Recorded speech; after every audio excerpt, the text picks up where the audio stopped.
You're listening to the Racer to Racer podcast presented by Race 92. Race 92 is a vintage inspired racing apparel brand specializing in celebrating vintage race culture and adapting to motorsports today. Check out race92.com for all your racing merchandise needs. I'm your co host, Aaron Mack. Other co hosts, you may have seen walking out of Barber Lounge 459 with a big old smile on his face. You may see him at a dirt track, maybe coming up. The weather's getting nicer. It's Scott Bowie. Hey, what's going on there? Not much. It's good to be back. We have a good episode today with good friend Mr. Trey Burke. We've known Trey for a while. If you watch any of our YouTube videos, you've seen him on quite a few of our Pro vs. Joe's videos of Fast Times Indoor Karting. So he's in a lot of those. Great dude, has a lot of talent. His race, he's raced a lot of different stuff. Big variety of stuff for sure. Yeah, considering his age, he's ran a lot of different things. He ran USF Pro a few years ago with Joe Dooling. He's run wing sprint cars, non-wing sprint cars, runs Silver Crown cars right now, some sprint cars. So he just kind of does it all, and I think he's trying to get back to, um, road racing and Mm-hmm. IndyCar type cars, but it's hard unless you have, obviously, as everyone knows, unless you have great sponsors, it's hard to get there. So, but yeah, no, it was a great talk. Young kid, with a lot of energy for the sport. Uh, Comes from a racing family. So no, it was good. It was nice to be able to just sit here and talk to him. I was late, as you will see. I was late to the to the interview. I had overslept. I wasn't feeling too good. I overslept. But no, other than that, it was a good talk though. Yeah, so a couple quick shout outs. First off, Racer Collect, Patrick Fadden. Go to racercollect.com if you're looking for any racing memorabilia. Fast Times Indoor Karting. So the one we released before this was with Jimmy Kite and Tice, which was really fun. It was It a was. really fun night. Yeah, we love both those guys. We're good friends with both of them, and together they've known each other for a long time during their racing careers. So they definitely have good chemistry together when we're all up there talking. You've known both of them for a very long time as well. So Yeah, yeah. I've known Tice, man, since literally Little League when his parents sponsored my Little League baseball team because his brother played on the team. So right, yeah. But yeah, no, Fast Times Indoor Karting. Gotta give them shout out to them. We've talked about it a little bit on the last episode we released, but in February we had the Pro Am endurance race, charity race, thanks to Marty Hawkins with Bailey and Wood Mortgage Lender. I want to do something maybe in a few weeks where we have Jagger on who won the event and Marty, so we could talk a little bit about it. But yeah, Jagger definitely showed up at that event. yeah, Jagger had there was a lot of really good teams. If and Aaron's trying to put it together again for next year. So if this is something you're interested in, of course it'll be much later in the year. But just think about it. Maybe go get some laps at Fast Times in preparation for it. But there was Aaron did a really good job. He did it like sports car racing, where you had your pro driver, then you had gold, bronze, and silver drivers as well on the teams. So everybody's times kind of matched. You had very similar times, and we had some of the USAC's best and brightest running, and then we had just couple of retired guys, but just a nice mix of racers. And Jagger had a really good team. Had a kid that I work with. He had to come in last moment for Chris, who couldn't do it the last moment because he was sick. So Austin really stepped up for Jagger's team, and he had Tom, and I apologize to the other gentleman. I'm not sure of his name, but they were really tough, and Jagger's team ended up winning. But all in all, the bottom line is it raised money for charity, to which we'll let Jagger, and when he comes in and talks to him, We'll let Jagger talk about that, but it was a great event. If anybody, just kind of pencil it in for around next February and try to be there because it was a good time and it's something I think could really grow. Yeah, no, absolutely. I know Marty was talking about definitely want to make it bigger next year, so look I forward mean, to that. And so there was what like roughly 32 drivers, and there was yeah, actually a couple relief drivers in case there was one gentleman who there was at least one gentleman had the belts got tightened down too tight on him. He was having a hard time catching his breath, so somebody went out and filled his spot, and there was a couple of people who had never really done it before who after running their first stint, they asked for a relief driver, but Aaron had that all covered as well, and it really worked out well. The teams were very even, so yeah, it was just a great format. So again, man, raising money for charity, which is awesome, and then really great people that that's what really makes it great. yeah, no, we've always talked about in the past how to get people, just the general public, to involve with like what we do at Fast Times, and that was definitely a great. I I really agree. don't see a better way to do it than that. So, no, that worked out. And definitely look forward to it for next year. And then, I mean, do we have any other racing news before we get into the interview? Man, there's always some racing news. IndyCar ran the $1 million challenge. Uh, some people liked it, some people didn't. I unfortunately didn't have a chance to watch it except for the very last few laps. I did watch the practices and that leading up to it. It really looked like a great facility and great event. So I think as they tweak it and work on it, it'll get better. What do you got? Marco Andretti at the Coda race Yeah, I was had super cool. had something spectacular happen where the rear end literally fell out of the truck. So you don't see that every day. That was pretty awesome. Um, but yeah, I mean it's a ton of racing, but nobody wants to hear about that. Now we do have to say that Jagger Jones has been on a roll though Yeah, we definitely need to since mention that. Yeah, since his win at the charity event because then he went to St. well, Petersburg I think we need to and first state the point that he's actually undefeated in the year of 2024. he is undefeated in 2024 so Yeah, far. But he went down and won the LMP3 both portion of the races P yep, both of the St. Petersburg race. Uh, qualified P1 in both sessions, and I think there was two practice sessions, and he was P1 in both of those as well. yeah, I mean, swept the weekend. So he had a great debut last year too at Road Atlanta. Just for whatever reason, there was a crash the first race and second race, car ran out of fuel. But he's really done a great job in those cars, the IMSA VP racing series, challenge series. So and the format is a little different. It's two classes. Another guest of the show had a great outing. Oh, absolutely, Jackson Lee. Jackson Lee. Thought he was going to win his second race down there, or the second race down there in his division, which would have been really cool. I was hoping for it. He ran second both races. Um, but you got to give a shout out to him. He did a great job driving for a team he never drives for. I mean, that was just kind of a one-off deal. And so yeah, no, it was a really good weekend. That's kind of a neat series.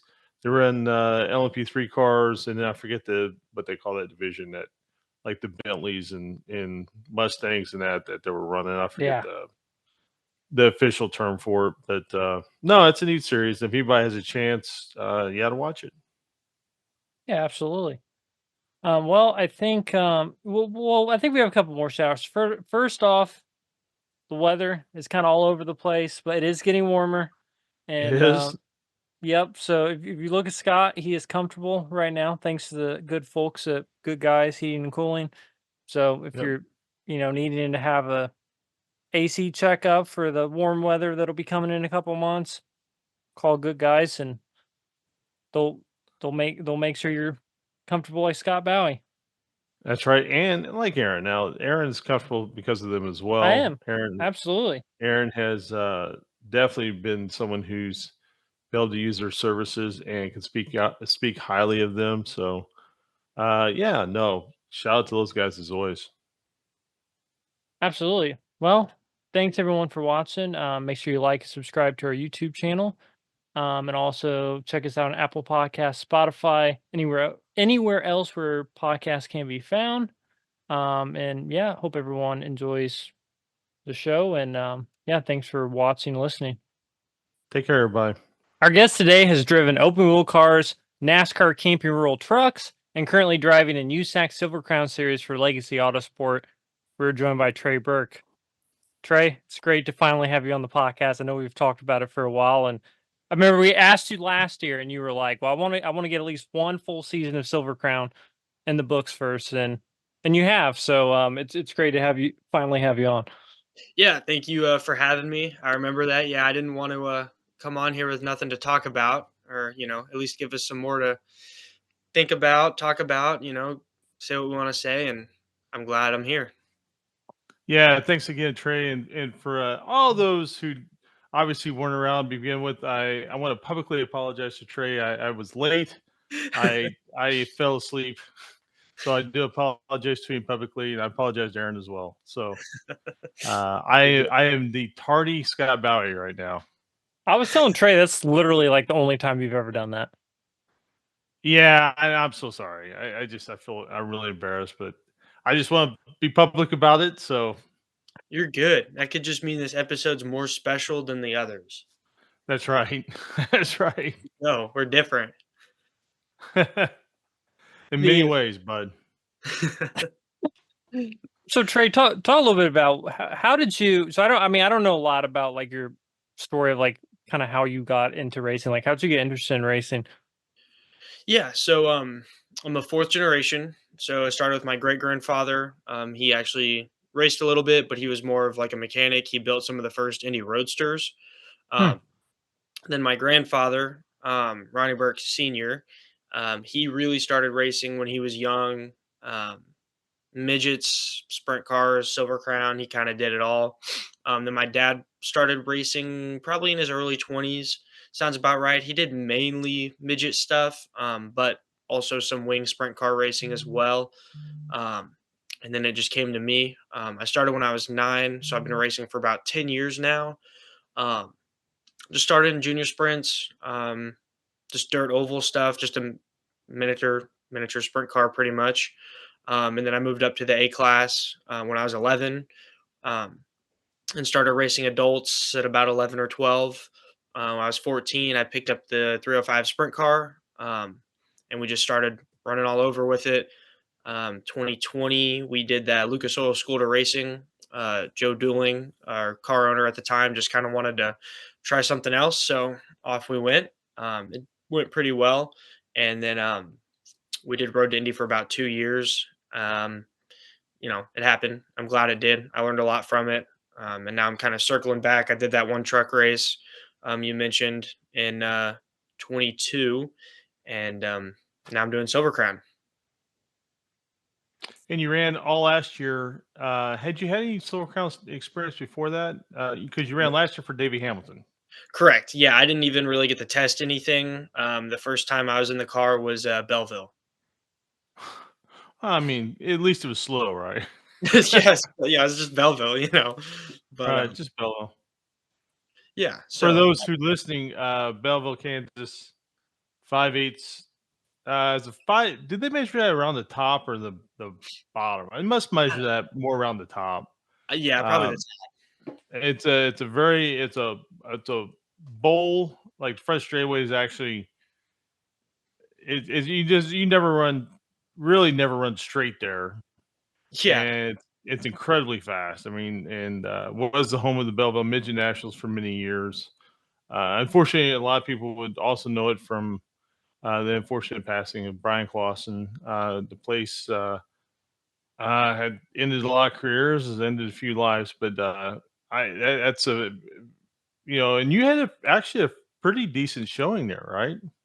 Yeah, we finished ninth. We should have finished Right.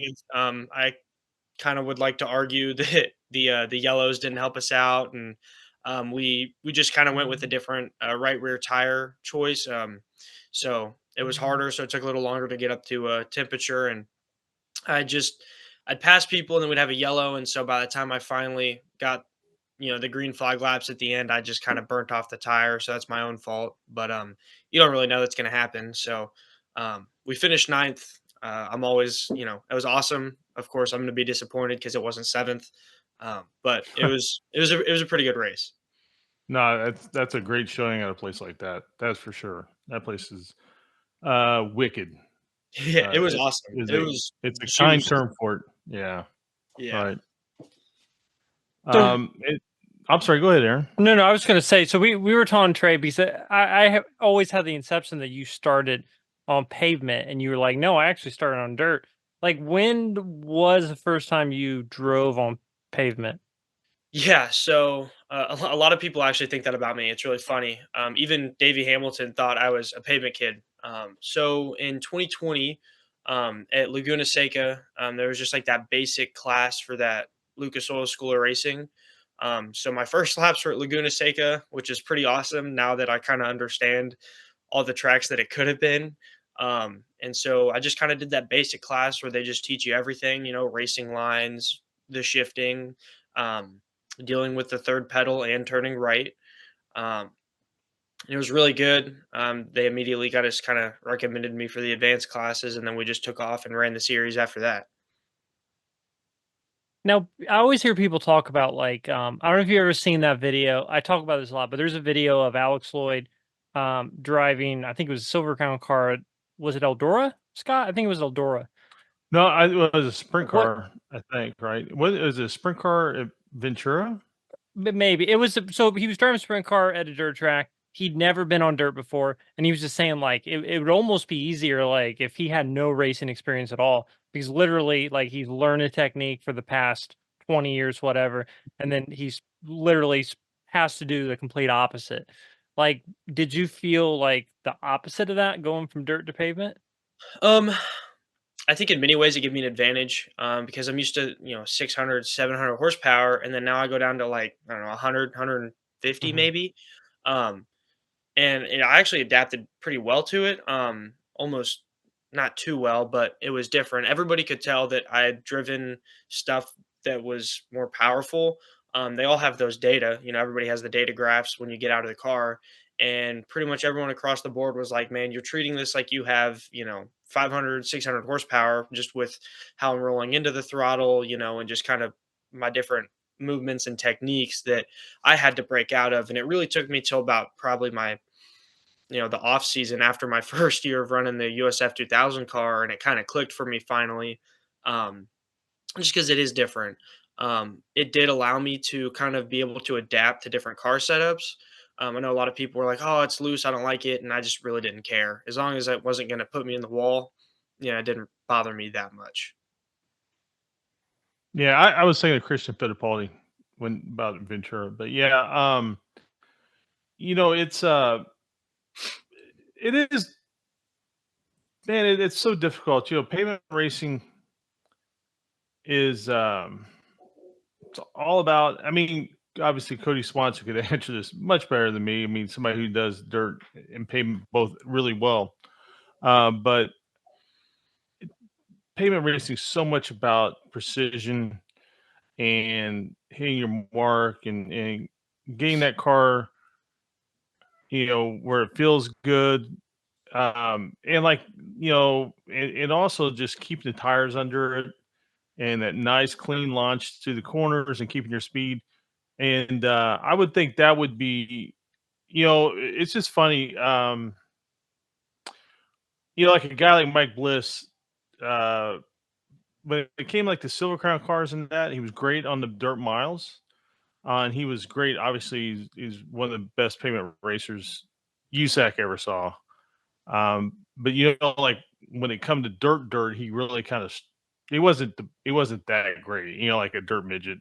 I don't know how much dirt sprint car he did, but um, it really is. While they all kind of look the same, it just takes all these little mindset tweaks and all that, and it's very tough for a young racer, I think, to really get that. I think one of my biggest things that I struggled with on the pavement last year, and then even with the road to Indy, and it really bothered me was, on a dirt car, if you miss the setup, uh, you can drive to a point and really overcome that. If it's pushing, if it's tight, whatever, if it gets loose on you, there's a lot you can do as a driver. Not even with like in-car adjustments, just the way that you're driving, that you can really make it better. And if maybe you got a 10th place car with the setup, you can make it a 5th place car, or even, Right. maybe a top three. Where on the pavement side, you're a lot more restricted. Like, yes, you can do that, but you're kind of out to lunch. If you miss the setup, like, you're just there, and you better hope that, you know, people wreck and then you can move up a few spots. That's what I've noticed, at least. And as I build my resume and get more experience, I still kind of believe that to a pretty high point. Yeah, dirt racing, you can get if you can get the car 85% there, Yeah, you can move around.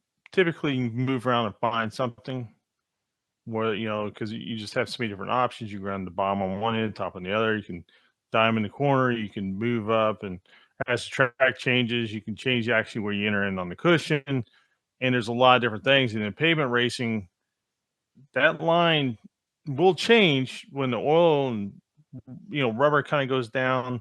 But for the most part, it's all about tire management, and especially the long races, it's all about that tire management. It's all about that, getting that good feedback early in the day to get the car right. Mhm. So you're not 20 laps into it, 30 laps into it, all of a sudden trying to figure out how you're going to carry the car.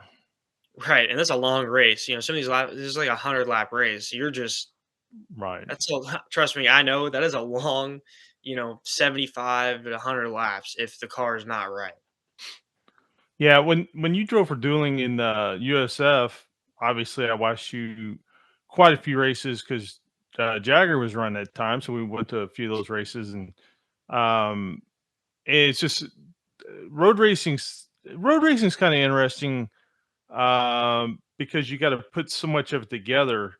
Four corners could be affected by one corner, Exactly. and it's just such a.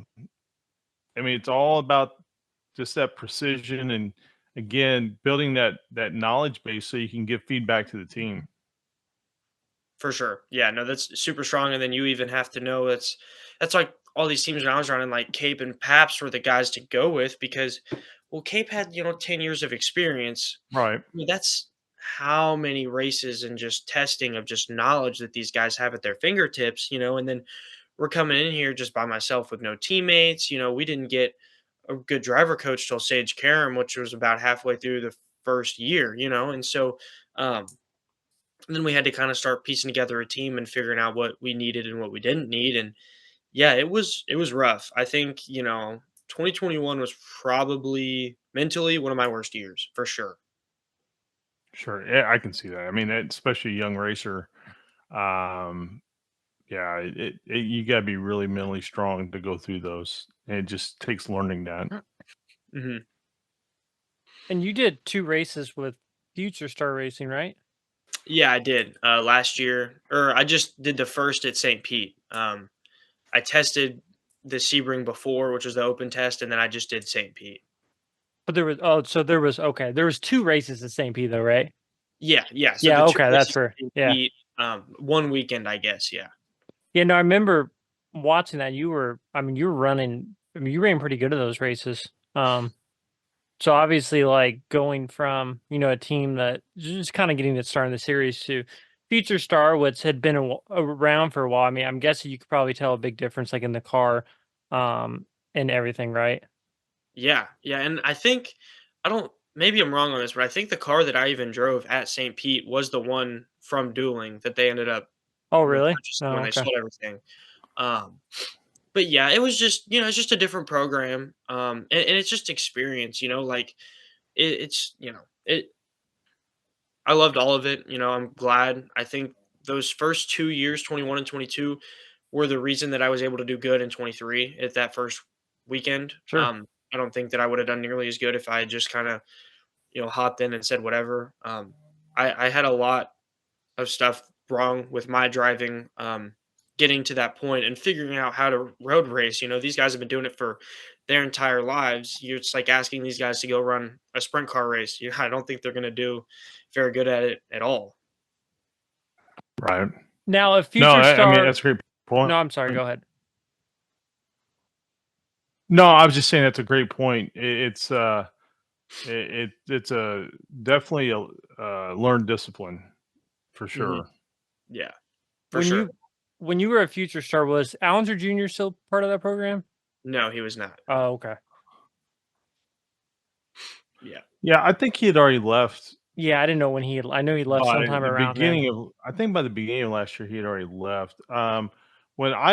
But Derek Williams and Bob Shutt, I think, were part of it at Yep. that And time. I then don't know if they still are or not, but they were last year. I don't know if they are. Basically, I know Joey Valone was like kind of running it. Um, Right, it was kind of funny because we're all sitting there together and we're like, well, we're all sprint car guys. We're a little out right, of our element here. um, right. but no, we had a blast. Like that group of guys was fun. Not that dueling wasn't.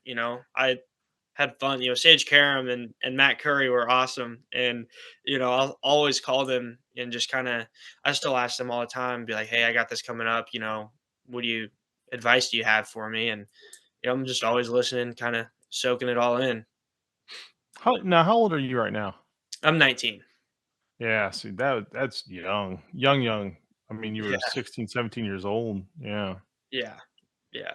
So it was rough, but I'm glad it happened. Builds a lot of character, So it's got to happen at some point. What and of course you run you had a pretty good season last year. It was a little up and down, but again, it's the first those Silver Crown racing is super hard racing.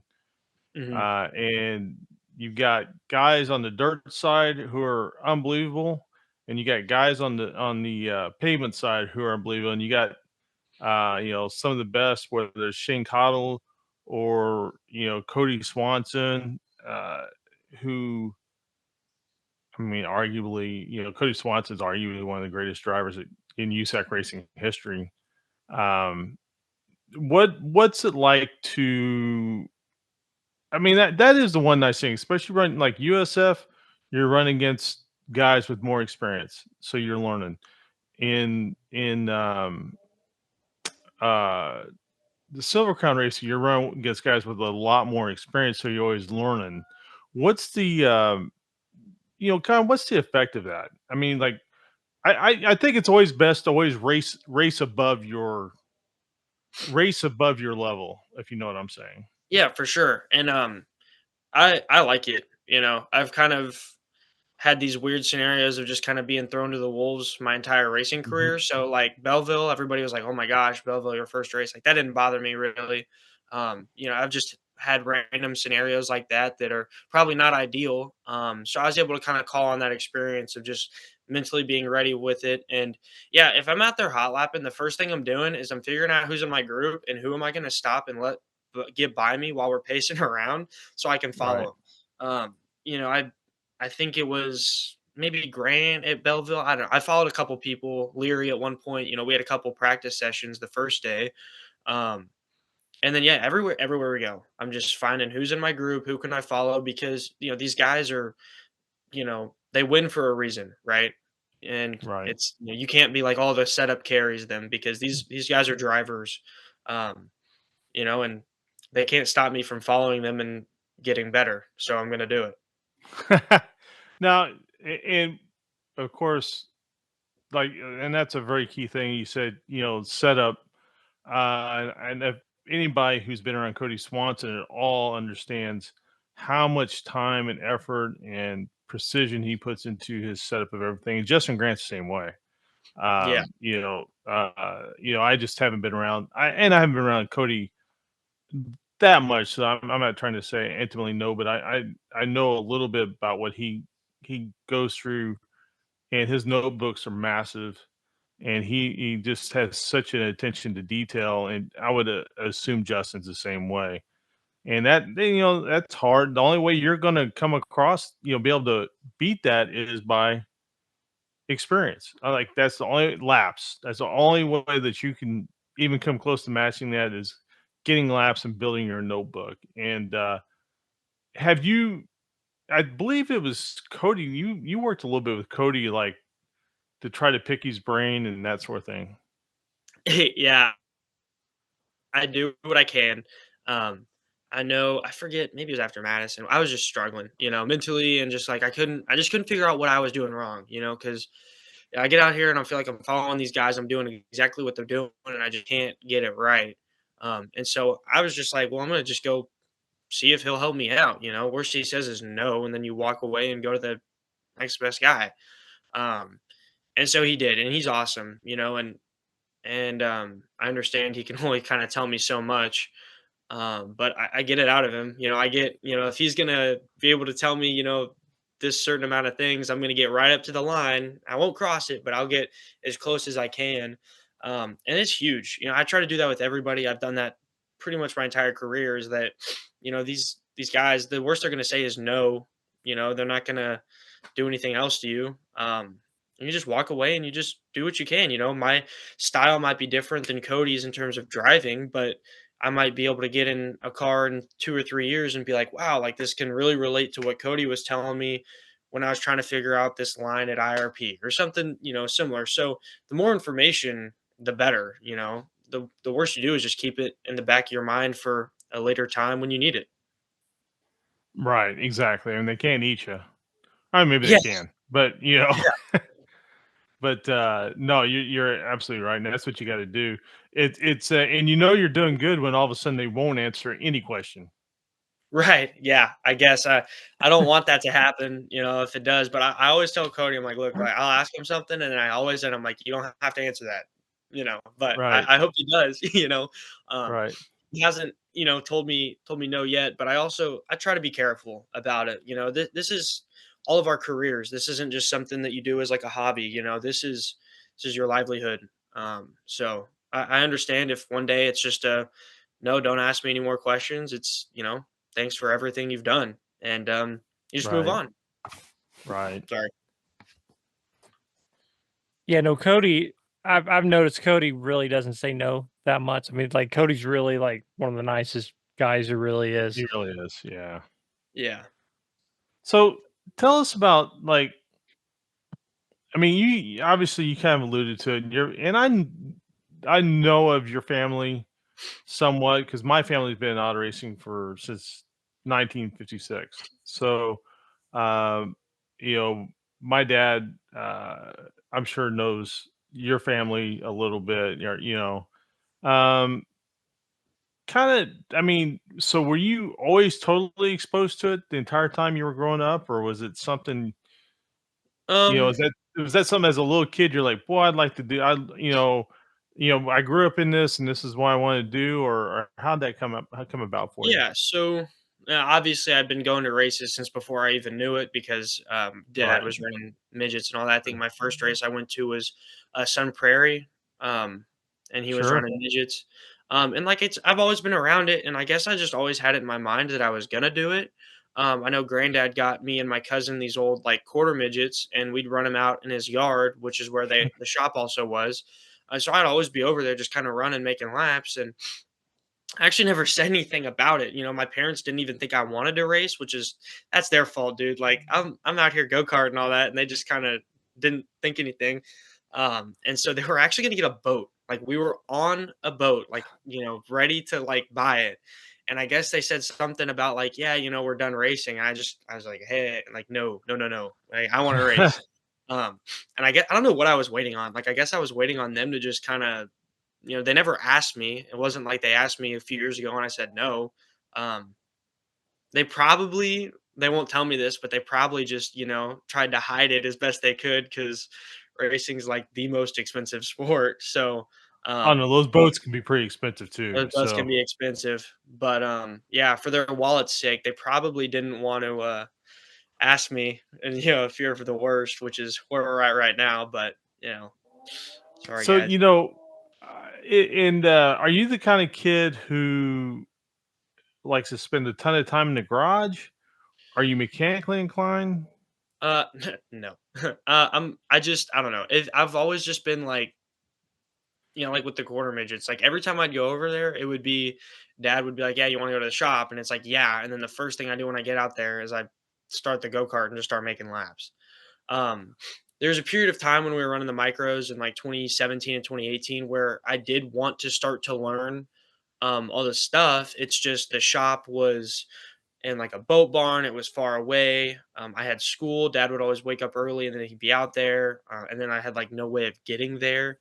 And that's not really much of an excuse, and it's not trying to be. I just, the way that the situations have been, I just, haven't had the time. I learn what I can. I know that, I know a decent amount, but nowhere near what, a mechanic would, which is embarrassing, but I'm working on it. Now, do you and you're running for Robbie Wilson this year, right? Yes, with Legacy Autosport. Yeah. And how's that working? How does that work? Because Legacy is the Myers family, Yes. and then Robbie, but you get but Meyer, but they're building your cars. I don't know what they built your dirt car or not, but they're building your pavement stuff, right? Yeah, so it's all out of the Legacy shop. Okay. It is Robbie's pavement car.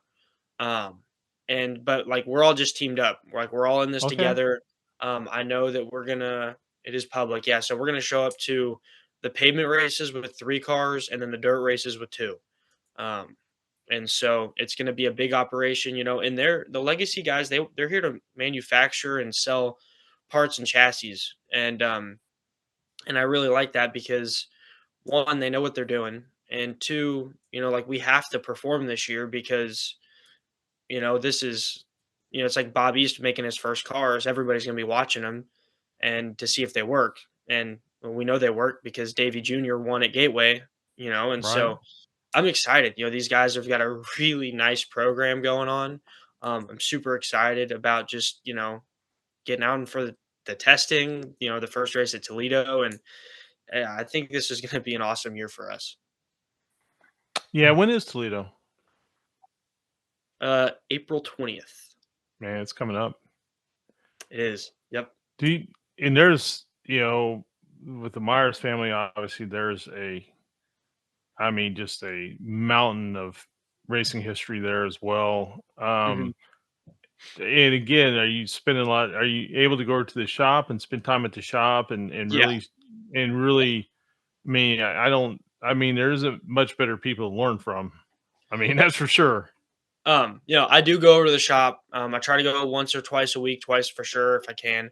And I, spend an hour or two, as much as I can. I know sometimes that they're just busy and they don't want to talk about stuff, but I'll just be sitting there, watching what I can. Um, they are always nice though. They're always going to talk, just because those are long days, and um, I can see how nobody would, somebody could be upset after doing that for so long. You don't want to talk to anybody. You just want to relax. But it's an awesome environment. I go over there as much as I can, and I just love it.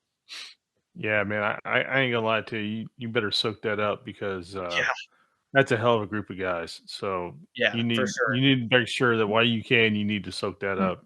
Hmm. Yeah, I definitely. I'm on it as much as I can, and yeah, I'm excited. I know that they're gonna teach me a lot, and they're gonna teach me what they can, and I'm just here to learn. Right. So obviously, I mean, you've driven, I mean, really a wide variety of vehicles from sprint cars to midgets to Silver Crown to trucks. I mean, in a perfect world, like money's no object. Like, what besides like Silver Crown, like what other cars like would like kind of be like your dream to be able to drive? Yeah, I want to get to NASCAR Cup. I think in a perfect world, if we won like the Powerball or something, we already have it planned out. We'd be running probably 410 wing sprint cars. I think if you can drive a wing sprint car and be really good at it, you can drive anything.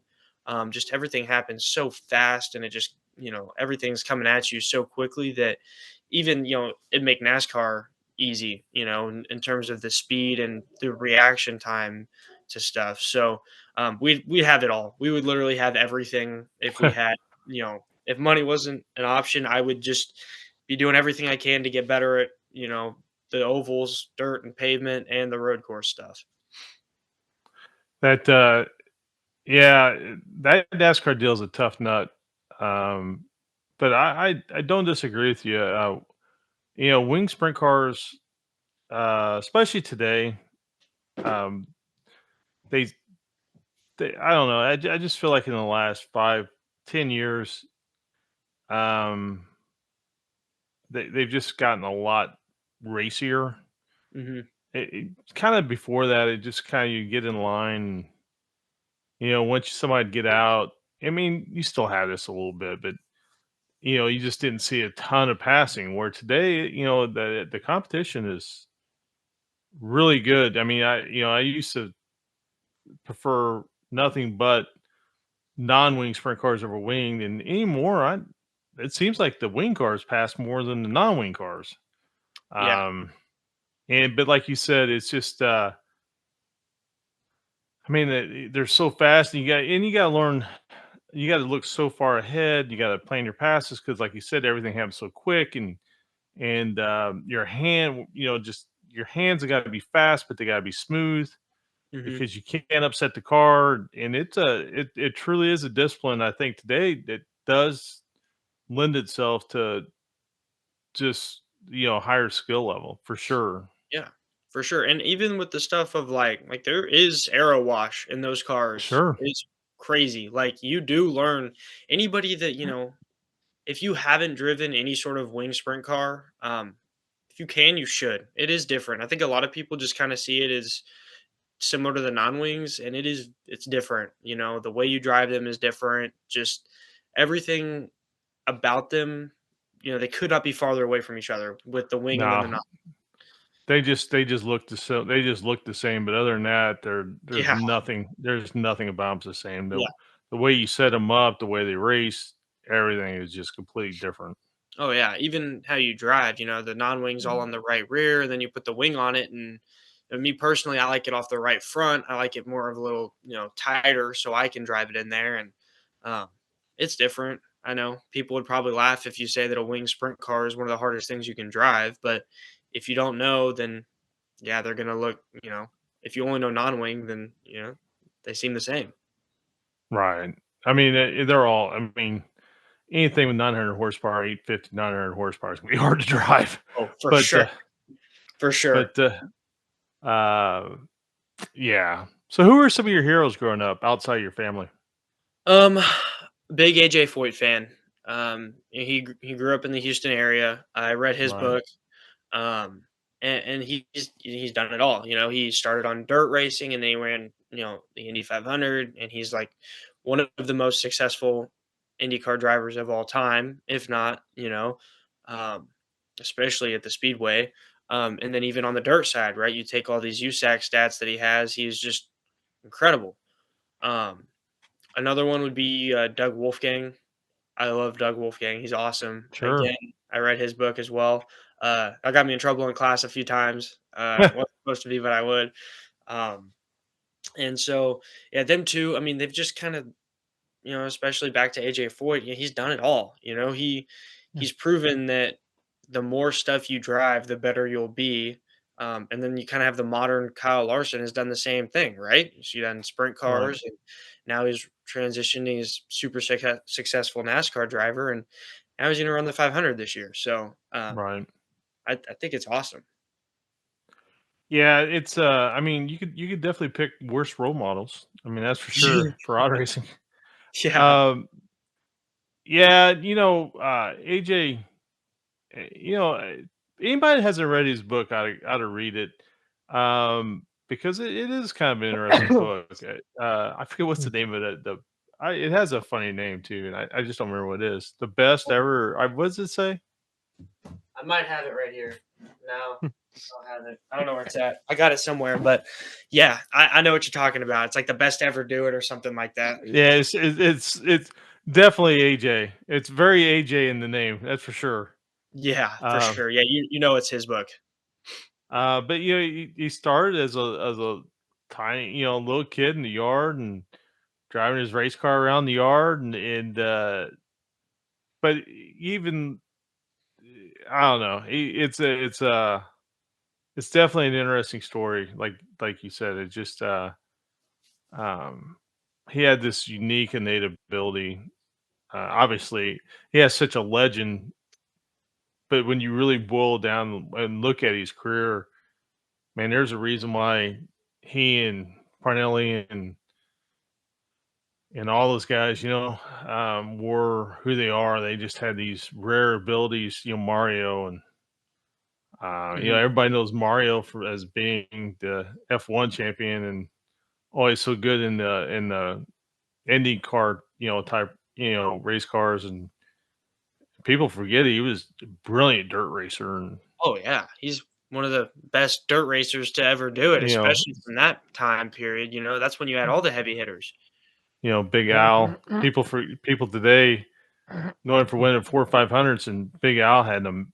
I mean, his ability to race, especially Silver Crown, what we call Silver Crown today, is just, man, he was unbelievable. Oh yeah, for sure. Yeah, there's definitely a lot of people to choose from. Just the big one off the top of my head is AJ. You know, is Sure. Houston. You know, there's just a lot of similarities. And he kind of has proven that you can do it. You know, I think a lot of people kind of stay in their lane of like, all right, I've grown up on dirt, so I got to stay here. So And who today would you model your say you want to model your career off of? uh, nobody, my No, I own. mean I'm not like I modeling not after model anybody. your career off of who would you say that here, let me rephrase that. Who would you say today would you want that for people that haven't seen you race that you think that you race like? That's what I meant to say. Like who would you say that you're It's a similar loaded to? question. Um, in like style, Yeah. There's somebody out there. man, there probably is, and it's gonna hit me late at night, and I'm gonna feel stupid for it. Um, man, what a loaded question. Sorry. Oh, Um, that's fine. I don't, I don't. It's tricky. Of course, everybody's gonna say Kyle Larson. I mean, that would be the easy Uh, pick because he had a similar background. yeah, no, it wouldn't be. I'm just trying to think of just even like the way that I like a car setup. Everybody I've talked to hates the way I want to set up a car. Um, Man, I don't know. That'd be a dad question. Dad knows me more than anybody. I'd have to ask him. I gotta call him because he'd probably know it off the top of his head. I think the good thing is I've actually taken so many different parts of the people that I've grown up watching of what I do and don't like. I know I drive part of me is drives like him and granddad for sure. Um, but that's also because I've had them in my ear at all my races since I was, 9. Um, Sure. and so, definitely them. I mean, yeah, probably just a dad and granddad because they've just taught me from the jump what's right, what's wrong, and how to figure out what I want. And then even Momentum Shocks Brad Bennick, he really, talk about somebody that understands the driver. Me and Brad are, super locked in um, on the wing side of stuff. And so, I think just being able to surround myself with these people that can kind of pull the best from me and understand what I want, what I don't want, and then kind of feed that back to me. So it's more knowledge is it's the best I can do probably. Sorry about that. Oh no, that's still a good answer. Yeah, Brad Bennick, smart guy. I met him when we worked at AFCO, Hmm. but and I don't to say I know him. I don't know him. His brother Scott Bennick. Again, I'm familiar with Scott. I don't know him, but man, two incredibly smart guys when it comes, especially to style racing. And yeah, Brad. I always kind of wanted to work with Brad. just on some shock stuff, and it just Mhm. never like I would like we were kind of exiting the sport kind of when Mhm. he was doing it, and then today I don't really have a ton to do with my brother's stuff, and they work with like CSI and that. So, Mhm. but yeah, I called him like a couple times over the years, and I've definitely always talked to him when I saw him in person. Yeah, no, he's me and him just click. You know, he's the reason we in 2019 uh got a couple race wins with the 305 and it got that IMCA Rookie of the Year. You know, that was me and Brad just you know locking and clicking really well. And I mean, I'd get off the track and he'd start making changes because he already can tell what I was going to say. And he Right. was right. He was right every time. Um, and yeah, he's helped me develop myself as a driver and kind of figure out my weaknesses and then get better at them. So yeah, I think just the more people you can have in your corner, the better. Well, yeah, it never hurts to talk to people, and especially never hurts to talk to good people. I mean, Yeah, for sure. that's the thing is finding the people that the knowledge and that sort of thing. And you got to learn from them when you get a chance. 100%. Now, is there one piece of advice that someone has given you that like sticks out, like the best that you would say, like some of the best advice you've ever heard that someone's given you? Um, yeah, probably from Jeff Sinden. Um, Scott, you know Jeff. I know you know I don't Jeff. know him. My brother Bill worked with Jeff and Joe Um, uh, back in the Menards days and that. So yeah, it was, he's just, and it sounds super kind of basic, but he's just like, listen to everyone.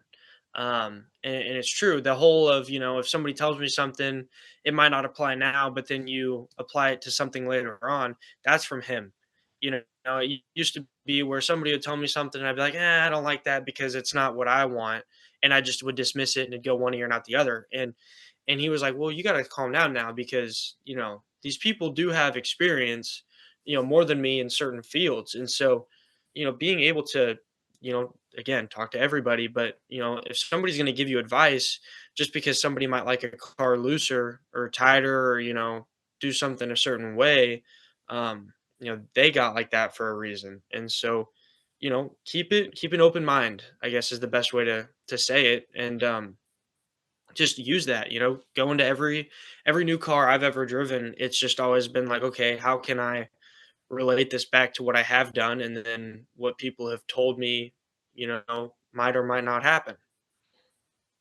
well, I think too is you. I think that was an excellent piece of advice, first of all. But I think too, like sometimes you're not maybe where they're at, meaning like they're Right. already kind of at this one level, and you don't see it that way. And when you kind of get to that level, then all of a sudden you're like, oh, that's why they do it that way. Right. Exactly. Yeah. You might drive the USF car a certain way and then the Indy Lights car a different way, so it, or, you might drive a non-wing way different than you drive a wing. And, it's just everything. And I know when I was doing that NASCAR truck race, the first person I called was Sage Karam because he'd already done it.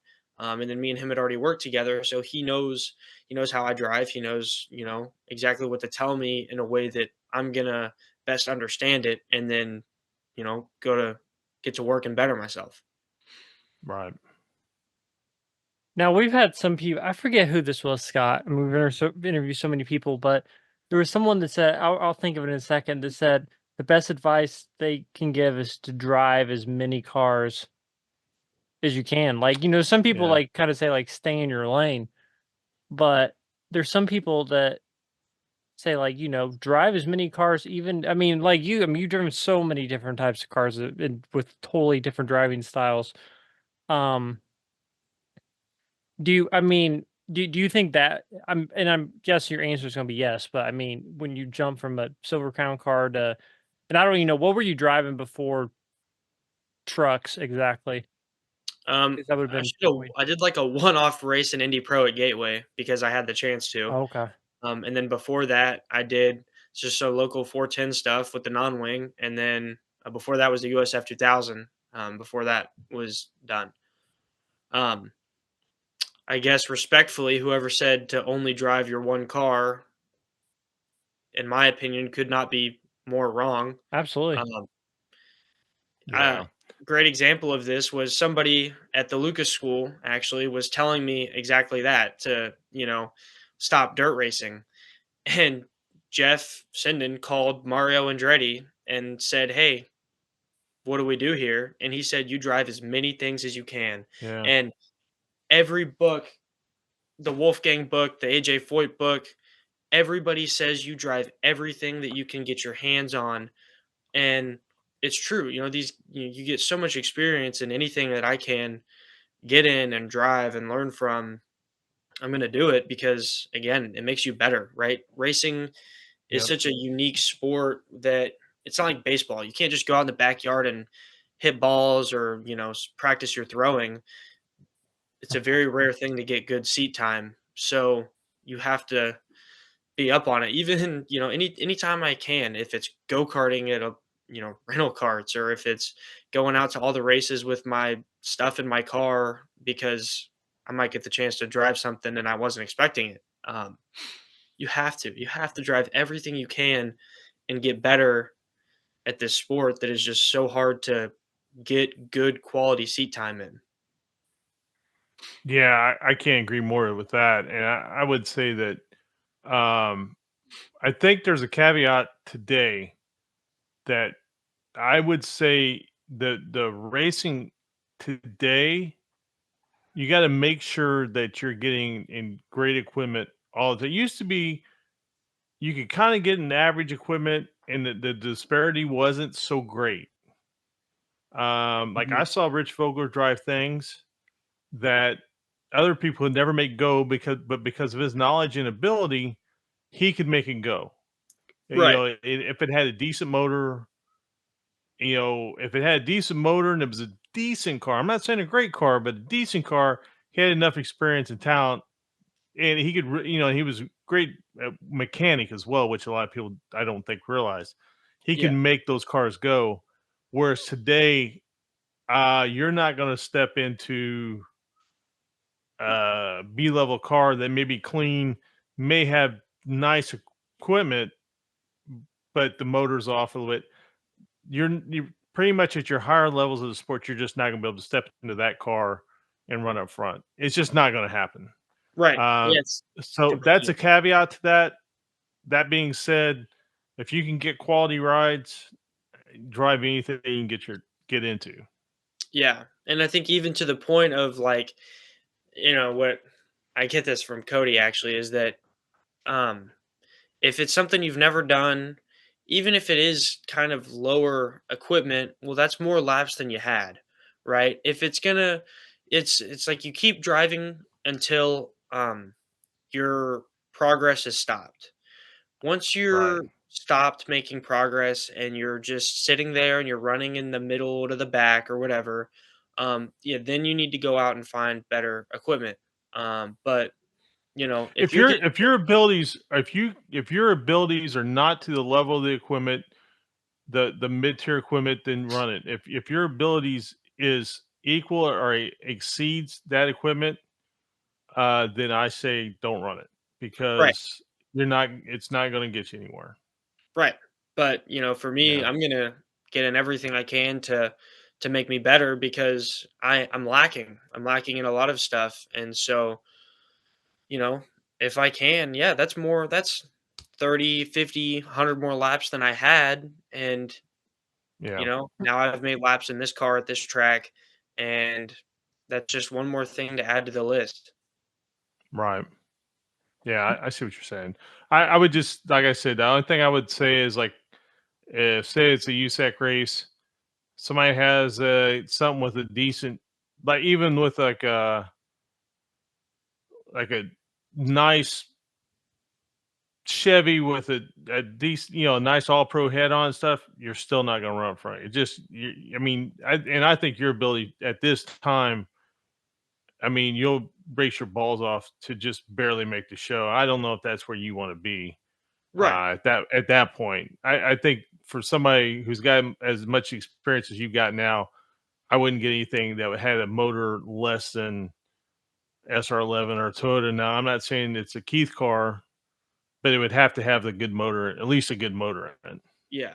But, and another thing that I've learned from this is that, people know, generally, the people that matter at least know which cars are good and which ones aren't. And so people are very quick to notice overperforming in a car. If a car is only supposed to finish about, 15th to 20th, but you're up there well inside the top 10, you might not win the race, but man, you're the car everybody was watching because people have known, like, yeah, this is not generally, good. Yeah. And so um it can also lead to more rides. So I'll never turn down anything. I could get some dude to call me and say, come run my street stock or whatever at a local dirt track, and I'm out there. And so um yeah, I think if you can overperform in a car and you're good enough, your opportunity and your chances will come. And I think that also feeds into my whole get in anything that you can, because you never know what comes from it. Right. Are you not to get off subject? It's not getting off subject, but it just coming to my mind. I don't know if it was you I talked to at the charity go kart race. Are you looking at doing Kevin Newton's sprint car series here in Indiana too? Which one is that, the 500 That tour? no, it's that wing series, that dirt wing series. That's going to be Oh, more um, local, but it's going to run like the Putnamvilles and Paragons, but it's going to have a good purse. no, I wasn't. No, I'm not talking to anybody about it. No. Man, I talked to somebody who mentioned that.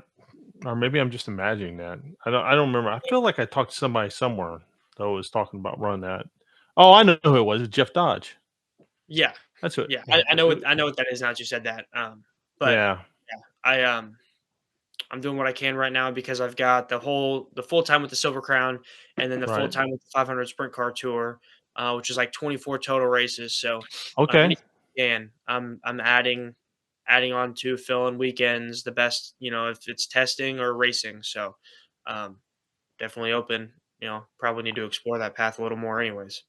Right. Yeah. No, and we did talk about you doing that 500 tour, and you're going to run a little 500 this year. Yes, sir.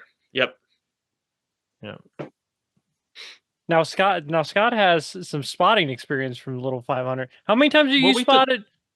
I spot for Shane Hollingsworth. Actually, me and Trey were talking about that. Mhm. At we that is something that we definitely did talk about at the Yeah, go I kart remember event. that. Yep. Yeah, we were definitely talking about that. So, yeah, and that's a tough deal. I mean, like it's one of those deals where if you do everything perfect, you can still get caught up in somebody else's whatever. I mean, that's just how it is. There. I mean, anybody has never been to the little 500, I would tell them to go. Anybody that's never raced in it has a chance, I would tell them to do it. I would also tell them to be prepared because it can be mentally taxing for people, especially drivers and teams, because it's just one of those races where the track is so small. You're just, man, like I said, you can do everything right, and something out of your control can just take you out of the race. Yeah, for sure. That's kind of what everybody said and what I've noticed from, what I've seen, and that's all right. That just means that, do what Yeah. you can, and if something happens, it's meant to be. Well, and I think that I think it'd be a good experience for you, especially qualifying.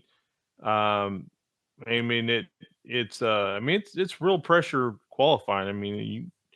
They're going to have more than 33 cars, and they're going to be bumping people out of the race. So you got to make sure you put in your 4 laps. I mean, for anybody who doesn't know, it's a 3 wide start.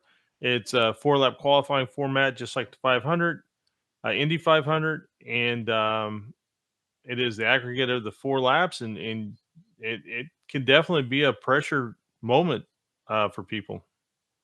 Yeah, for sure. And qualifying hasn't typically been my strongest thing. It's one of my big things I'm working on, and making good progress on it. Just definitely, you know, I'm okay. I'm a rhythm guy, so definitely the 4 laps actually helps me more than just having two. So I am looking forward to that. I think it'll be good, and we'll see I what we would got. say, I would say if that's the case in practice, um, I would, me personally, you get more than 4 laps a practice session, but you can really do a simulated qualifying run, especially a little bit later after you've got laps in the car and after you kind of know where you're at with the car.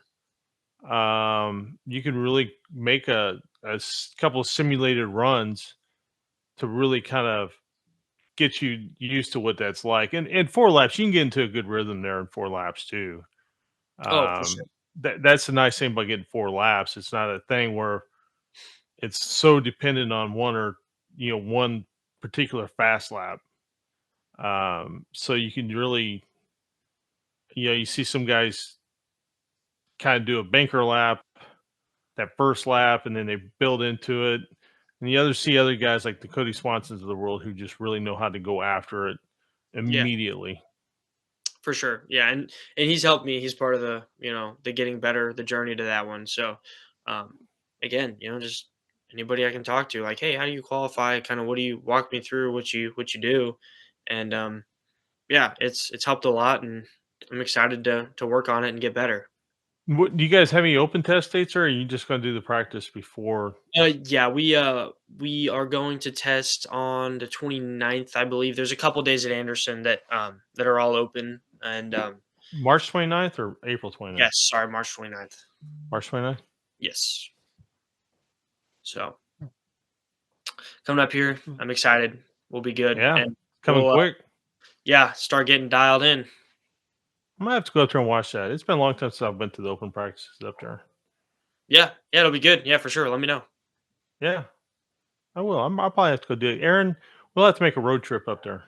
Where and when is this? Anderson, so it'll be March 29th, the end of the month. All right. Yeah, hold on. Let me make sure I got the date right. I don't want to tell y'all something wrong, and then you show up and Whatever date you say it is, that's why I'm showing up, and I'm not going to 29th. check any other date. 29th. I refuse to look at any other date. I'm going to go right by what you say. Okay, I And got Trey, you. Trey, if you say it's AM, we're gonna show up PM. Okay, okay, Right? okay. Yeah. Yeah, If yeah. I'm in charge of it, yes. Trey knows what I'm talking about. Yes. Yeah, for Right? sure. Yeah. Oh, yeah. I know what you're talking about. We were I'll just tell you talking the about that.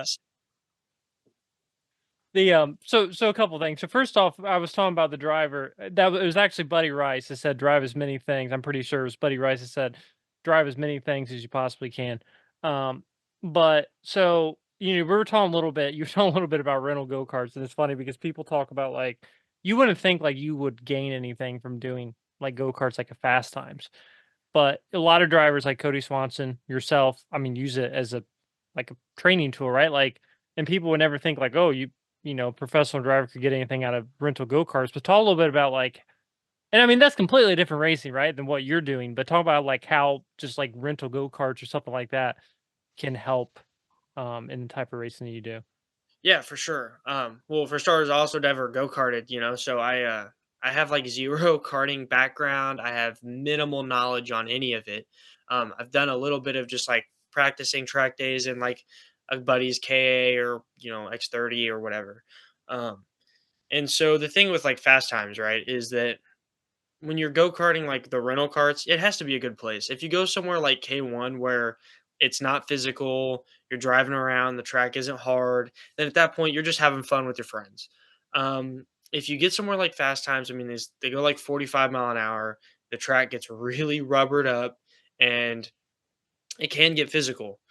Even Jagger at the end of that endurance race, he was starting to feel it, and so um, it helps with endurance. Racing to me, I've always, felt that it's endurance based. You can get as big and as jacked as you want, but if you have zero endurance, you're just going to suck.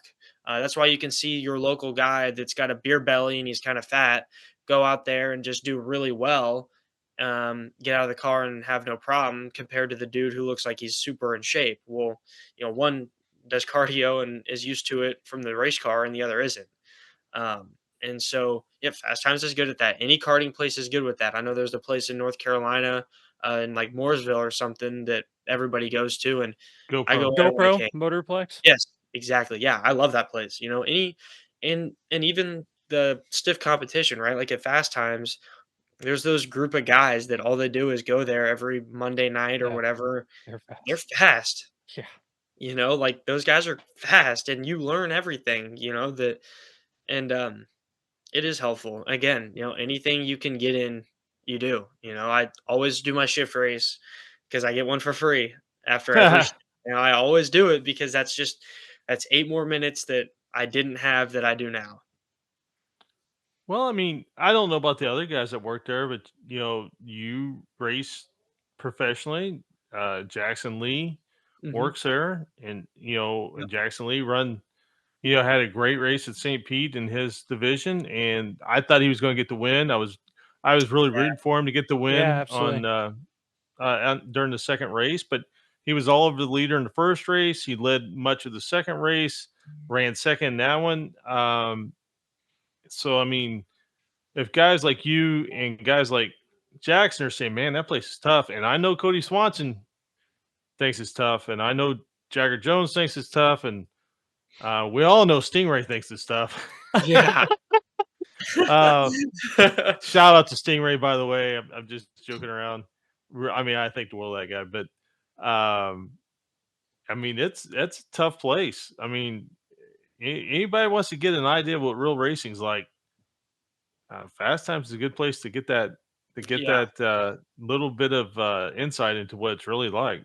Yeah, I'm not even plugging that because I work there. It is like I've been going No, there long absolutely. before then, and it is crazy, just it's 900-foot track, 13 something turns, but you really don't have a break at all. You're always Mm-mm. turning, doing something, and it's good. It's a good arm workout. From going, I'll go to Pit Fit and then I'll go over there and do a bunch of racing and kind of keep it going. And you know, it's not going to hurt you by any means. It'll just make you better. Oh, it can Even if hurt you. a little bit. Well, it can hurt you if you hit the wall, I guess. But racing experience wise, all it'll do is help you out. Oh, absolutely. It really is the real deal. I mean, it's no joke. That's for sure. I know people think that people probably think we're just plugging it because Aaron, you work there and Aaron is able to do his events from there, but it is absolutely no joke. And Yeah. people want to You find out, go do it. Yeah, for I think sure. really like if someone wants to like get a dose of what it's like to race, like I think I can't think of anywhere that anyone can do that gives you more of a dose in that place. Yeah, Yeah, especially in terms of like go-karting and just accessibility. Like, yeah, you can do like like the IndyCar two-seater, right? But you're not driving it. You're just at the track, you're having fun where, you do have to get creative. You could get a really good card or a really bad one. You got to make it fast the best you can. Um, and it's also just right there at your fingertips in terms of racing. It's pretty cheap. Um, and so, yeah, I can't recommend it enough. I go karting anywhere I can though. If I'm out of town, I'll always kind of do a little Google search, see if there's anywhere close to me that I can go hit up for a night or two. sure, So Cody sure. Swanson, he cracks me up. Well, he said I was talking to him about fast times, and I was talking about like you and Jackson. I'm like, yeah, they're really fast. He's like, yeah, they're really fast, but he's like, I can run just as fast, if not faster. And he's funny. This is the Yeah, way he said it. no, it's true. It's funny. So one time we actually, me, some other employees, and Cody, we all did a race. But sometimes, like me and Jackson did this because we got bored one time.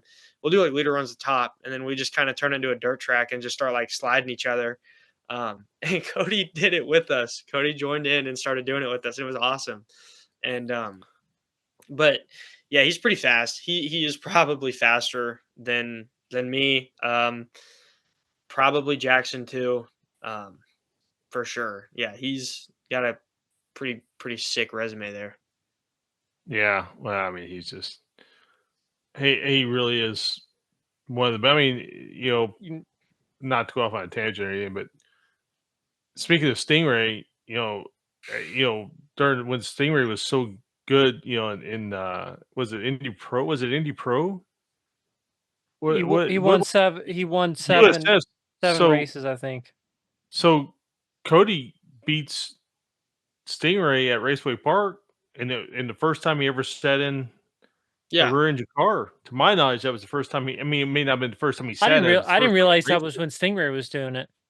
Yeah, Yeah, Stewie ran second to him, right? yeah, Oh, I didn't realize that. exactly. It was, Yeah, I I mean, was actually there for that one. I watched that live, and that was crazy because, of course, I didn't know anybody but Cody in the field at that time. But yeah, it is also IRP, which is that's Yeah. his stomping grounds for sure. right. It's But different though. It's not like yeah, running you do. the Oh yeah, yeah, is the I've driven my fair share of cars at IRP, and the wing stuff is definitely the most different, and can't really like transfer the knowledge of it to something else. It is just so different and unique.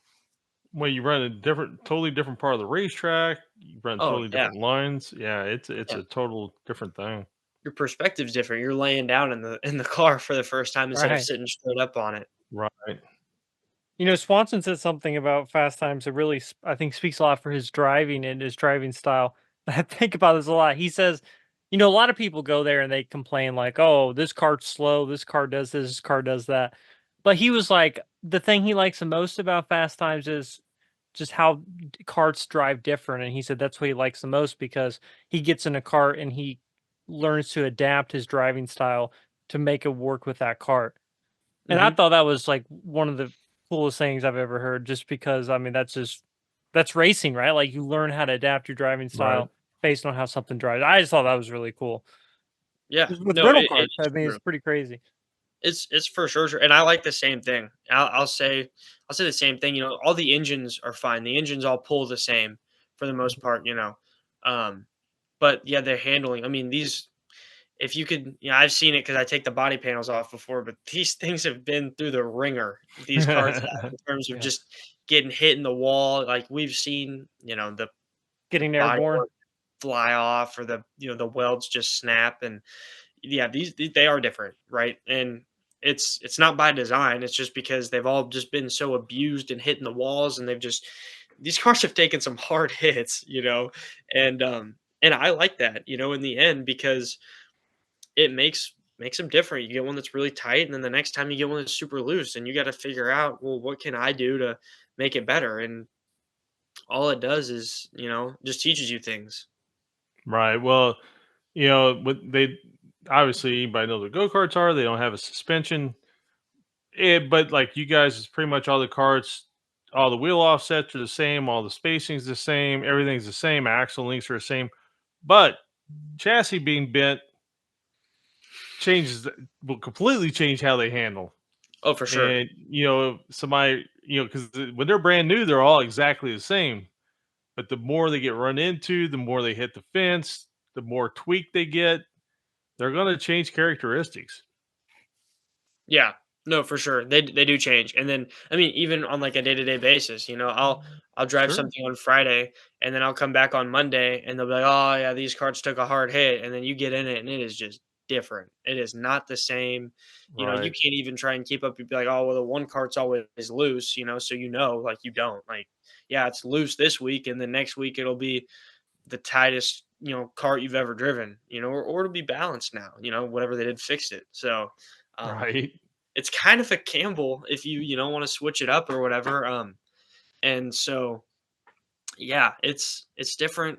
I like it though because like Cody said, it just teaches you to get better. Right. So you got your season coming up. You said you got 24 total races so far on your schedule. Yep, yep, That's a pretty big schedule. You'd probably like to see another 14 to 20 more on there. yeah, Get it up around 50, I would assume, yeah, or 25. I get 26, I guess. And get up around 50, which that's a great number. 50, 50, 60 races. I mean, you're obviously at that point you're racing. You're in the car a lot. You get a lot of mhm, laps. What for you this year? And I know victories is always the answer, right? But what for you this year is a successful season? You got great cars. First of all, Robbie Wilson, great guy, great car owner, mhm, legacy, very smart guys. Um, you really gonna be hard pressed to find any more knowledgeable racers in the pit area, and that includes the IndyCar guys that sometimes race with you, like it's somewhere like Gateway. right, You know, you'd find because Cody won for Legacy mhm, at that Legacy has, I don't know if they still have or not, but they have Formula type cars, and they won at they won that race with Cody at Raceway Park we were just Yeah. talking about.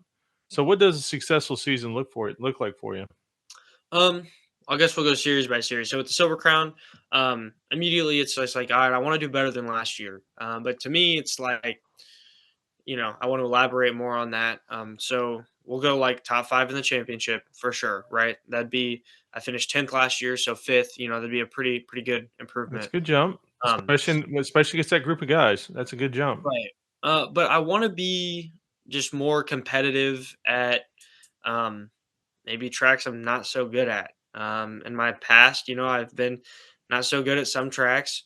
And so, like, yeah, you get a good finish at a track that you've always done good at, you're going to feel great. But being able to finally get out of the car and be like, wow, I don't really do good here, but I think we got it figured out. That's huge. So if you struggle at IRP or you struggle at Belleville, fix it, work on it.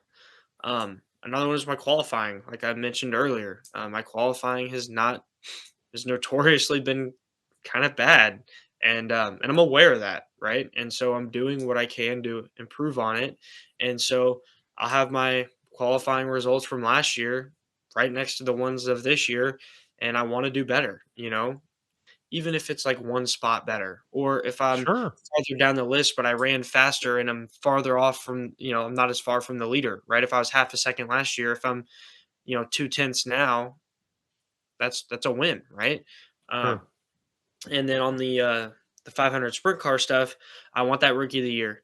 Um, a big part of it is, Nathan Bird, my teammate on the Silver Crown stuff, is also going to be running with the sprint car stuff for that same thing. So, I want to, now I'm friends with him. I see him at the gym all the time, and we talk a lot.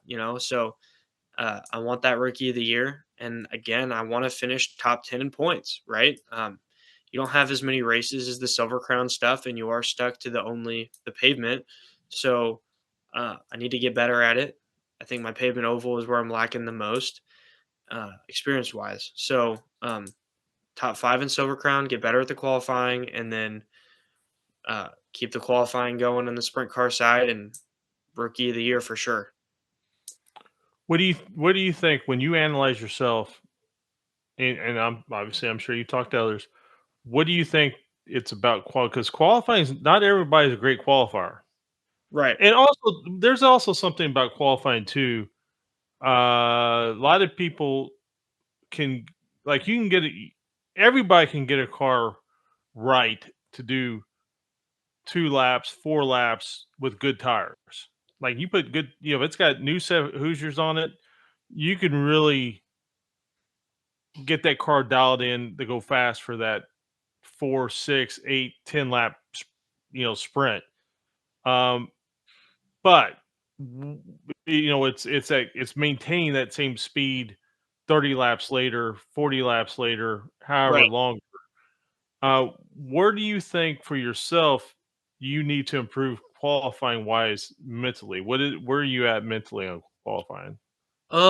I think it just comes back to how my driving style is. I'm just such a rhythmic driver, right? I get into a rhythm Okay, and I'm just there. So I have to get into that rhythm just right off the rip. I gotta go. I can't take my time to, figure it out and work. I don't have 4 or 5 laps to work up to that limit. I gotta just right, get there now. And part of that is just being comfortable in the car, right? sure. Uh, and that'll happen, right? Again, seat time. But yeah, I don't know. I think it's just the way I am, and it's not because I go out there and I'm scared or whatever. It's just I've just always had the same thinking every time I get into a car and I go out there of I'm going to be super thoughtful about all my inputs, and I'm definitely not going to throw caution to the wind because we don't we're not made of money here. If I'm used to, if Right. you get a wreck, you got to sit out for a weekend maybe, and that's okay, right? Um, but yeah, I just gotta be more comfortable of just getting on it, standing on it, and just let it happen. Well, there definitely is guys who are I mean, there are some of the best race car drivers who are notoriously bad, not great qualifiers. They'll qualify. They'll get a pull here. They'll qualify in the top 5 there. But sometimes they're starting 8th to 10th, Yeah. 5th, 12th every week, and they're great race car drivers. They can really race. Right. So there's absolutely no shame in that. It's finding that, especially Silver Crown cars, anything with a longer race, there's really that's not a horrible way. You don't want to be too far back in traffic.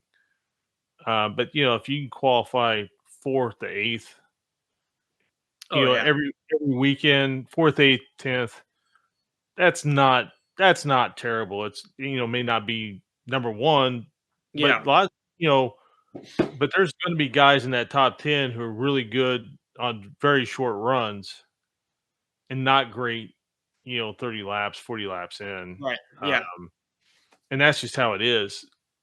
I think I think I think you got the right mindset for it. You just got to find that happy medium in your mind and that mindset. Some guys can really go out there and they're good at. There's this thing where some guys just don't know when they're fast. Right. You know what I'm saying? Like it's hard for them to know when they're fast. They don't have their internal clock dialed in to uh, and that comes with time and laps. But their body has like this internal clock. I feel like anytime I've ever, not that I'm a pro racer or anything like that, but anytime I've ever done anything where you're trying to get faster, you're driving, whether it's rental cars, whatever it is, you have like an internal clock, and when you get to certain points, if Yeah. you were faster than the lap before, and it may not be. I mean, it's just weird. You can feel a 10th, you can feel 2 tenths. Oh Y- yeah. You I can. mean, Yeah. you You really, can you tell. really can. I mean, people say, well, you can't see it a half second. Well, maybe not by yourself, you can't, but in the race car, maybe not watching, standing on the outside, you really can't if you don't know how to watch. Right. But in that race car, if you're tuned into what that car is telling you, I mean, you can really feel if you picked it up a tenth or you picked it up a couple of tenths.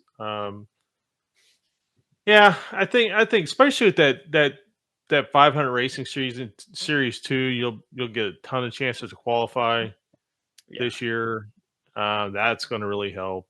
So yeah, I think you'll be shocked at how much better qualifier you are come July Oh, for than, sure. than Yeah. maybe you are right now. You know, Yeah. Yeah. Yeah. The big thing is just for me is just being aware of where you're better, where you're not, and it's being aware. I think being aware is a great way of putting it. Is your ability to lock in and be. Man, this sounds ridiculous. Become one with what you're right. Yeah. No, it's true Become though. become run one with that race car and everything it's telling you. I mean, Aaron, you've ran enough rental carts now. I mean, you got a ton of laps. I mean, you run enough races now. I mean, there really is a thing where that car is talking to you all the time. Yeah. And those race cars, any type of race car, motorcycle, I don't care what it is always talking to you. You just got to be able to speak its language and be willing to listen to it. Yeah. For sure. Yeah. You just got to be able to just be on it. I agree with that. You do know, and it sounds kind of funny to say out loud, but you really are, right? You're just one, you know, it's not you and the car, it's just you're in the car, right? Now you're together. You're Right. kind of fused by the seatbelts. Um, Yeah. so yeah, I can definitely tell. Well, And so have you ever done sim work? Have you ever did you ever have a chance to go do any of the sim work like a Delore or anything like that? no, I've seen their sim. The most high tech sim work I've done, um, was there was um at all the road to Indy races, there'd be a sim that this guy, man, I wish I could remember his name. And he went out and he had a really nice sim, and it was just awesome. And so like St. Pete isn't on iRacing, but he used like a set of Corsa. So like for St. Pete, um, the first 2 years that I went, I'm there, I'm getting ready on the sim because this is the most I can get. Um, I'm kind of The back thing and forth on it, but Well, what I was getting ready to say is one thing you hear the pro drivers say, like, you can learn the racetrack on the sim, yeah, that's about it. Yeah. but you cannot and you hear, and I think it's Lewis Hamilton talks about it all the time, like, but you can't feel the sim. Like the Yeah, sim doesn't, you can't, like, it's like anything artificial. It's getting that where you can feel it, where it has that natural feel to it. And I think they will eventually get that. They will get that right at some point. It's just right now, I mean, you can only do so much. It's hard to make a sim do just a tiny twitch or a little tire slip right. or, I mean, that's the thing Yeah. you can't. I don't think I've never obviously never been in one, but I think that would be very hard to make it do is all those tiny little movements that the race car does that you be very hard it'd be very hard to simulate, I would think. Yeah, well, and then like with me, with all the dirt racing I've done and grown up on, right? I've learned to drive through my butt, right? What my Right, butt is doing is my body's reacting off of that, and so you're taking that away from me on a sim. I can't do that anymore. I got a right. really nice one downstairs that I use and I have fun with, but I will never be, super, be able to replicate my sim to real life because you can, unless you wanna spend $100,000 on a full motion setup, which even then, you're still you're not there. And Well, so I think it's really again, maybe I'm wrong. I mean, maybe the million, $2 million Sims, um, you can do this, but I would think very hard to feel tire slip, and all you can hear it. You can make it rev up, but to feel it, I think would be very difficult to right. make it.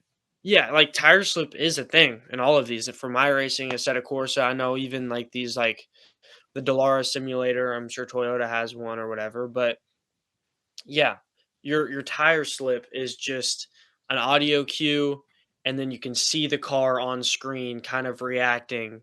Um, but then at that point, it's exactly what you're doing is it turns, reactive instead of proactive. Like you can Right. tell after a Yeah. few laps, you'd be like, all right, I'm gonna just preemptively move my hands here because it's gonna catch it and then I'll be going straight. Where on the sim, you gotta wait for it to happen because it's a sim. Well, like I think a great example, what we're talking about is say like Dixon. I don't know if you watch St. Pete. Hmm. Dixon, I forget what corner it was. He's going in, rear brakes look like they lock up a little bit. Things starts to turn sideways on him, and he has to catch it and get through the corner. And I think his teammate Marcus Armstrong actually crashed in that same spot Hmm. earlier in the race. If I've got that wrong, I apologize, people. But and that's something that yes, you can make the car turn sideways in the sim, but feeling it, I think, would be very difficult to make it feel. Where Right. and Dixon has so much experience that he knew immediately how to save the car, where Armstrong now understands what it would take to save the car. Yeah, exactly. And for me at least when all on the sim stuff, it's just you're reacting to stuff and then by then it's just too late. It's Right. hard, it's just so hard for me to replicate how I want. And then I feel, I get on it, I have fun. The dirt stuff is nice on iRacing.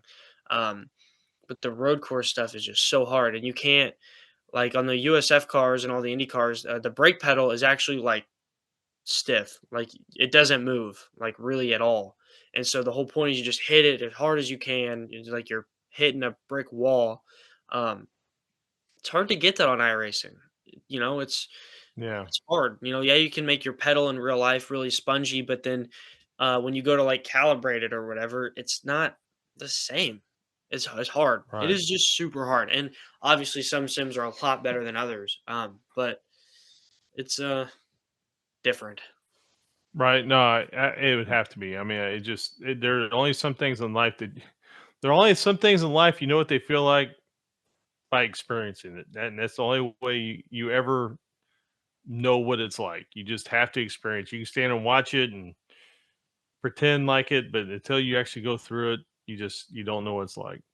For sure. I agree. I agree. Yeah, you don't know. Somebody could tell you like, yeah, it's gonna do this and this, and it's gonna be heavy or light or whatever, but you can kind of go in there assuming it, be like, all right, I'll be ready for it, but you don't know. And then, if you're driving, your degree of loose or tight might be way different than mine.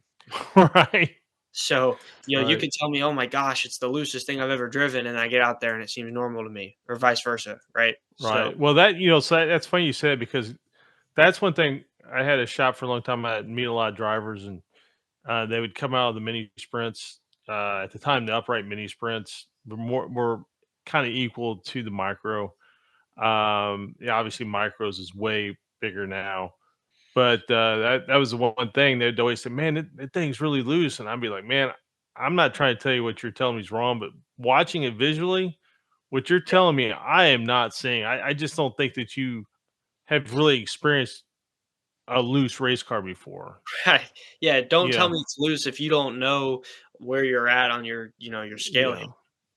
yeah, yeah. And then once guys would run a little bit, and they could, really, they really start getting in the back and in the corner, and they really, I mean, as you know, you really start getting it backed in and all this, that, and the other. Like, oh yeah, well, that wasn't loose at all.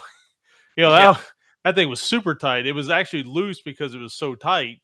They had so much wheel input that, and when they get so much wheel input to it, and they are adding throttle trying to make it turn, that finally when it turns, it makes the car loose because you've got so much wheel input into it.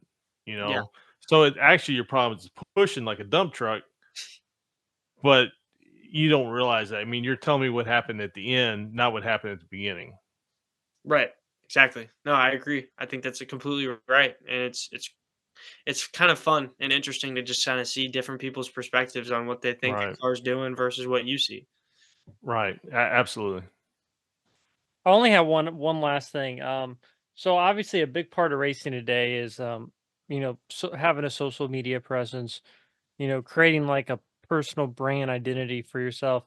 Like what I mean, is that something that really focus on now, or something you're, maybe focus on more in the future as you, progress more in Silver Crown and other types of racing? But kind of like what are your thoughts of like, and maybe some things you try to do to maybe stand out as far as creating like a personal brand identity for yourself? Yeah, it is important, right? Everybody's on social media. I think if you kind of took your phone and you videoed and you went out in the streets and you asked somebody, "Do you have social media?" I think across the board, it's going to be yes in some way. So I got to get better at it. I like social media. I think it's cool because you can kind of see what's going on. Um, but like for myself, my brand and my identity, we actually kind of went through a whole remodeling thing about a year or two ago of just like it has to be personal, right? Like my logo now has like it's got a meaning to it. Everything has meaning and purpose because that's what these people want, right? People want to be able to relate to you, right? Like Yeah. Right. yes, you're a race car driver, but like all right, we all put our pants on one leg at a time, right? And so people want to be remembered of that. People want to know that, yeah, he's just a 19-year-old kid, and instead of playing baseball, he just drives race cars, right? That's all it is.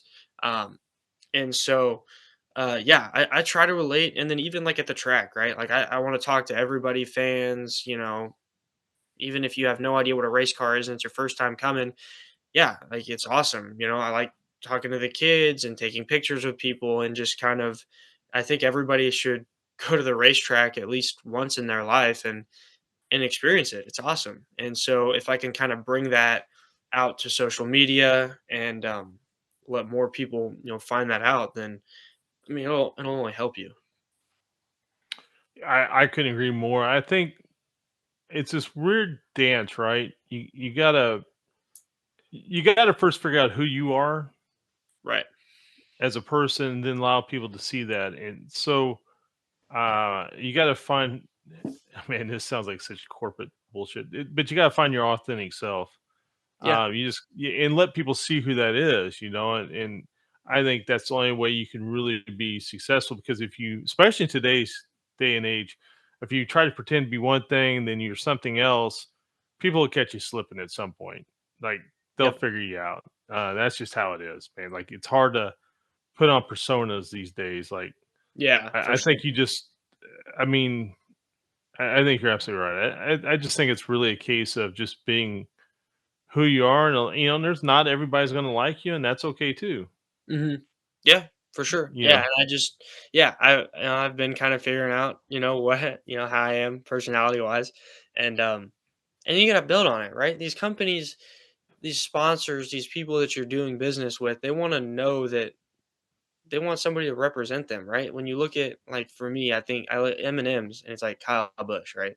Like Home Depot to me is like Tony Stewart, right? Yeah. So I don't know, like these companies need a face that whenever somebody sees something, they're like, oh my gosh, yes, Trey Burke, right? And so you can't do that if you're boring, right? But you also can't do it if you're right, being fake. Um, right. so yeah, and a company might ask you to be fake about it, and I don't know how I'd feel if they did, but yeah, you gotta be I think yourself. you gotta be careful with that. I mean, I really do. Because if you know, what I always say, money is a. I'm gonna clean it up for the show. Money is an MFer, right? Right. Because especially in auto sports or motorsports, it's the thing that feeds the sport. It truly is. I mean, money. This sport just eats money nonstop. It never stops consuming money. Mhm. And so, like, people are like, boy, I really need that money. But what's the true trade off in that?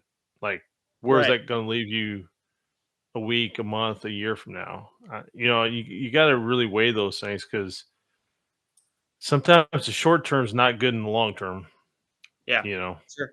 Yeah, and and you got and honestly, if it's not a product that you don't, if it's not a product you believe in, I mean, you'd have to really weigh the options. Like, is this something I could believe in, or is this something I would never associate myself with? yeah, yeah, and then you gotta kinda make a game time decision on, if it's something you're gonna do or not. Yeah, if you want to be associated with it or not. Yeah, Yeah. it's tough. It really is. It's very difficult. Well, Trey, Mhm. man, I would tell you, um, I like talking to young guys, young racers. I like you still got all the bright eyed and bushy tail in it. You're not jaded to the whole thing. You don't have a lot of horror stories yet, so that's good. Um, I wish you nothing but the best. Like I said, man, you could not be with a better group of people in Yeah. Legacy and Robbie Wilson. Man, just work with them, listen to them, and I think your career is gonna be a lot better off for it. Uh, you know, and as far as your mentors, there's no better mentor than Davey Hamilton or Mhm. Cody Swanson. These people Yep. you've already worked with, so I'd say you're doing it, the right way, and just keep believing in yourself. And man, best of luck this year. And I will definitely see you at the racetrack. I really am probably going to go that test. Hopefully, Aaron will come with Yeah. me, and we'll go up there and check that out. It's been a long time since I went up there for their test days, so Yeah, for sure. Yeah, let me know. I'll be expecting you guys now. yeah, absolutely. Yep. Thanks, Trey. Yeah, Thank you, thank Trey. you guys, for sure.